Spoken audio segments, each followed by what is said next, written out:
We'll get rid of anyone who can't do their job properly, the boss said sternly. I felt ashamed because I couldn't finish my work on time. I get it. I'll quit, I said sadly. I was exhausted and couldn't keep up anymore, so I chose to leave the company. Are you really giving up? It won't be easy for someone your age to find another job. The boss teased me. The day after I left my job, I got a call from a former colleague on my phone. Hey, it's bad. Can you come back, Mr. Watson? They begged. It seems like ever since I left, our contract companies have been calling nonstop. My ex-colleague explained. Firing him was a mistake, a client said, making the section chief apologize deeply to me. My name's Benjamin Watson. I lost my dad when I was little. I'm sorry for making you feel lonely, I told my mom. It's all right, dear, she said. With no family close by, my mom raised me alone. Seeing her work so hard inspired me to help. Mom, I'll work as soon as I finish school. I'm sorry for making things tough, I said. Don't worry, I'll handle it, she reassured me. Getting a job right after high school wasn't easy. I applied to many places but couldn't even get an interview for most. I was without a job for about a month. Then finally, one company gave me a chance. It was a sales job at an insurance company. I was nervous because I'd heard that working in insurance sales was tough, with strict targets to meet. But I really wanted to help my mom and have a job. So I went to the interview determined to do my best. Luckily, they hired me right away, maybe because they saw how keen I was or maybe they needed someone urgently. Now, after 35 years, I'm still working in sales, dealing with big clients. My sales just about meet the targets each month and I haven't moved up in the company.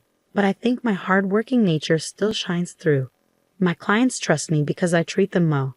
A client wants to ask about insurance. Is that all right? One person asked. Can I come by this afternoon? Another person wanted to know. Of course, I'd be glad to help, I answered. Even on my days off, if someone needed me, I'd go to them. I just wanted to make sure they felt better about things. Mr. Watson, do you take enough time off? A colleague asked me. Yeah, I do, I said, but maybe I didn't really. You say you do, but I bet you're not really taking enough time off, right? It's not fair that clients get days off, but it feels like salespeople don't, she pointed out.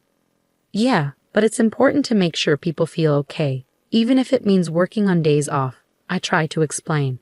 The workload kept getting bigger, but I kept going because I wanted to help others. And even though it was tough, hearing clients say thank you made it all worth it.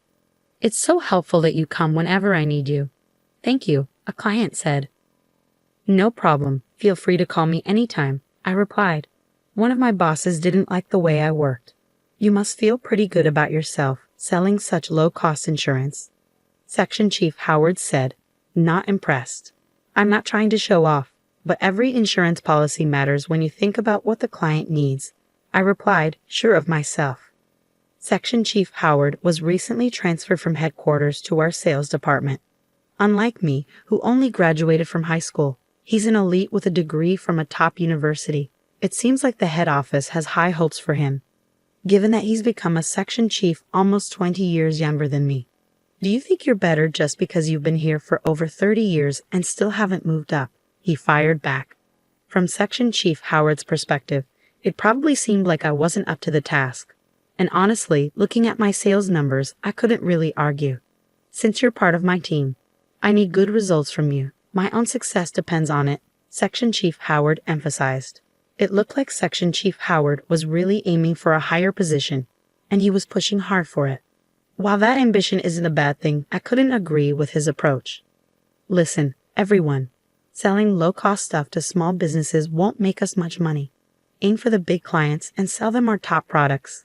Section Chief Howard motivated the young sales team and sent them out. Section Chief Howard's strategy was to sell top-tier insurance to big clients, meaning policies with the highest premiums. I wasn't a fan of this approach. The insurance he promoted covered a wide range of scenarios and was designed to prepare for any situation. But the more comprehensive the coverage, the higher the cost, which I felt wasn't fair. Insurance shouldn't be a daily burden, covering things the client might not even need, I argued. But Section Chief Howard's response was all about creating anxiety in clients and convincing them they needed extensive coverage. He called it a sales skill. But to me, that didn't make sense. I believe in providing insurance tailored to each company's needs. no matter their size, by listening to them carefully. Sure, it takes time, and I end up working late every day, but it's important to make sure they understand what they're getting. Section Chief Howard didn't pay attention to my concerns. Your method is too slow. Sell faster and make more money. Sorry, he said. Despite his apology, I kept doing things my way, even though it meant going against my boss. But I couldn't say for sure that my way was the best. Are you even listening to me? My wife asked one evening. Huh, what did you say? I had been neglecting my family time. Working late every night, I hardly had any time with them. Exhausted from work, I wasn't fully present when I was home. I just wish we could have more time together. I'm sorry, I'm just exhausted from work. I apologized. You really need to rest on your days off. I'm worried about you, my wife said, expressing her concern for my well-being. My wife wasn't happy about how little time we had as a family. Despite working for them, they were feeling neglected. Was this really all right? I kept asking myself that question, and then my way of doing things seemed to reach a dead end. I'm really sorry, I couldn't meet the quota. I apologized to Section Chief Howard as he scolded me. I couldn't meet this month's target, I admitted, feeling desperate. Mr. Watson, do you think you can make up for it next month? Section Chief Howard asked. Well, that depends. The shortfall from this month would just get added to next month's target, and since I'm barely meeting the current quota, the chances of catching up seem very slim, I explained. If you can't, maybe you should think about going part-time, Section Chief Howard suggested. Part-time? Can salesmen even work part-time? I was confused. As I hesitated, Section Chief Howard smirked. If you don't like that idea, then you're fired. I was fired. Fired. Surprisingly, saying it out loud didn't feel as bad as I thought it would. I can't say I'm not a bit sad about losing my job, but haven't I been working hard, sacrificing time with my family? I pondered. Maybe it's a chance to appreciate the time with my loved ones that I've been missing out on. I thought of my wife's face, understanding, and decided to resign. Oh, are you really quitting? It's going to be tough for someone like you to lose their job. Section Chief Howard continued to talk, but I just bowed my head and returned to my seat, reflecting on my time here since high school. I think I'll need to start handing over my responsibilities. I began the process of resigning that day. Unusually, I made it home on time. When I opened the front door, my wife looked surprised to see me. At first, she seemed puzzled, but then she smiled. You're home early today. Dinner isn't ready yet. Can you wait a bit? Oh, thank you, she said. It might have been the first time I really watched my wife cook since we got married. I realized how much time I had been spending at work. Well, I've made up my mind to quit my job, I announced. I understand, my wife responded without asking for details. The next day, I handed in my resignation to Section Chief Howard. He had a big smile on his face, seeming quite pleased. Make sure to finish the handover quickly, he'd instructed. I will, I replied. I tidied up my desk and explained my duties to the person taking over. Until my last day, I accompanied my replacement on client visits. What? You're leaving, Mr. Watson? A client exclaimed. Yeah, well, many clients tried to convince me to stay, but I politely bid them farewell. And then, a month later, I left the company. Leaving the company where I had spent so much time was bittersweet, but I felt a weight lifted off my shoulders. Surprisingly, my wife seemed happy despite my unemployment. Aren't you worried now that I'm not working? I asked. Not at all. I was more worried about you overworking yourself and getting sick, my wife replied. She had always been concerned about my well-being. I had been so focused on work that I made her worry. Why worry? You've worked hard all this time. It's okay to take a break now, she reassured me. Thanks for always looking out for me. How about we go on a trip? We have plenty of time now, I suggested. That sounds wonderful. Let's go to a hot spring and relax after all those years of hard work, my wife agreed.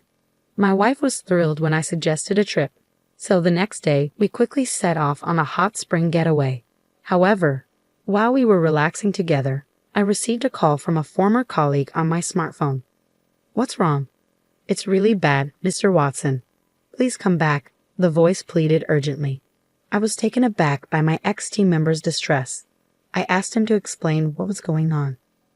He told me that ever since I left, The company had been bombarded with calls from our contract partners.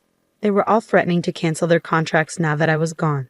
The sheer volume of calls was disrupting their normal operations. It's not just the calls. If all these contracts get canceled at once, it will be a huge problem for the company.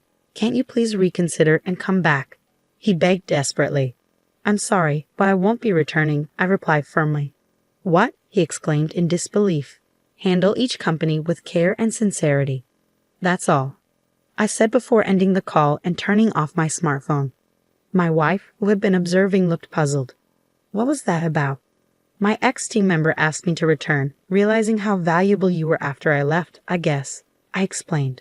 My wife smiled at the story. Even though I missed my job, I knew that if I went back, I wouldn't see her smile like this. I made the decision not to return to work, for the sake of my wife and the happiness I saw in her expression when I wasn't working. From then on, I ignored calls from my ex-team member and enjoyed our trip. While out for a walk, my wife suggested we visit an old-style cafe. This place looks charming, doesn't it? I've been wanting to check it out. You have a good eye for cafes, I commented. My wife's expression turned slightly melancholy at my words, and I wondered if I had said something odd. You see, visiting cafes is one of my hobbies, she confessed. Oh, I didn't realize. Cafes are popular and have such charming food, so it makes sense that many women enjoy them. I responded. I'm actually a certified barista, did you know? She revealed. That's incredible, I exclaimed. I've mentioned before that visiting cafes is my hobby and about my certification. My wife continued, her tone growing a bit subdued. I hung my head in realization. I must have missed that when I was working. I'm sorry for not paying attention before. That sounds great. When we get home, I'd love to try your special coffee, I replied. True to her word, when we returned from our trip, my wife brewed me some coffee. It was completely different from the instant coffee I usually drink. This is delicious. I can't believe I can have this at home. I'll make it for you anytime, she promised. From then on, my morning started with the coffee my wife made for me. Spending more time with my family, I realized there were so many things I didn't know. While regretting that I had neglected my family until now, I decided to cherish every moment with my wife. A few days later, I got a call from Chief Howard. I hesitated whether to pick up, but given the recent situation with my ex-team member, I decided to answer. Mr. Watson, I made a mistake. I'm sorry. Can you please come back? Chief Howard apologized and asked me to return to the company. It turned out Chief Howard had been dealing with a flood of calls from our contract partners. He had personally visited them and apologized. Mr. Watson was always kind and considerate, even when everyone else was pushing insurance aggressively. That's rare these days, Chief Howard explained. It wasn't just one or two companies, it was the same story everywhere he went. Firing him was a mistake, Chief Howard admitted, realizing that his sales approach was wrong. Listening to Chief Howard relay the words of the customers warmed my heart. I was mistaken. What the customers truly value is thoughtful service, he admitted. You have a keen eye for understanding customers. I want to start from scratch and learn from you, Chief Howard confessed, his tone devoid of the condescension from before. I appreciate your offer, but I won't be returning, I declined. I understand. Well, if you realize your mistake and change your ways to treat your customers better, then that's what matters. I've already found a new job, I explained. My words seemed to catch Chief Howard off guard, even over the phone. After a moment of silence, he responded, I see. There's nothing more we can do then. Chief Howard sounded disappointed as he apologized to me and ended the call. While I do worry about the company I used to work for, I'm also excited about starting something new. No matter how old you get, starting afresh is nerve-wracking, but as long as I'm with my wife, I know I'll be okay. Together with my wife, we opened a small cafe. When I lost my job, my wife shared a little dream with me. I want to run a cafe I love and enjoy a relaxed life in our old age. So we saw my resignation as an opportunity to chase my wife's dream together. At first, most of our customers were her friends, but soon word spread and our business started to thrive. With my background in sales, I was good at serving customers, while my wife enjoyed chatting with her friends while working, always seeming happy. One day, as I greeted a customer as usual, To my surprise, it was Chief Howard. His eyes widened when he saw me. I couldn't help but give a wry smile and led him to an open seat. "Is this your new job?" he asked. "Yes, my wife and I started it together," I confirmed. It seemed Chief Howard was taking a break from work and decided to stop by the cafe. He wasn't one to visit places often before, but it seemed he was back in the field since that incident. "You look really happy now, Mr. Watson. Are you?" he observed. Thinking back, I always seemed tired when I was at the company. He might be onto something. I used to feel guilty about not spending enough time with my wife. Now I'm enjoying my work while being with her. "You seem to be enjoying yourself too. You look more energetic than before," I noticed. "I'm training to be like you, Mr. Watson. You're my role model," Chief Howard said before checking his watch and getting up. "I'll bring everyone from work next time." "Thank you for the meal," he said before leaving the cafe, seeming upbeat. It looks like Chief Howard is on a path to further growth from here. "Honey, I made coffee," my wife called out. "Great, thank you," I replied. After closing the cafe, we sat together at the counter, enjoying the coffee my wife brewed. Today had been busy, but it felt nice to sit here with her. We talked about the day's work. It was a calm and special moment, and it was all thanks to my wife. "Thank you for everything," I said to her. "Why so serious all of a sudden?" she asked. "I've decided to treasure these moments of happiness with you from now on," I explained.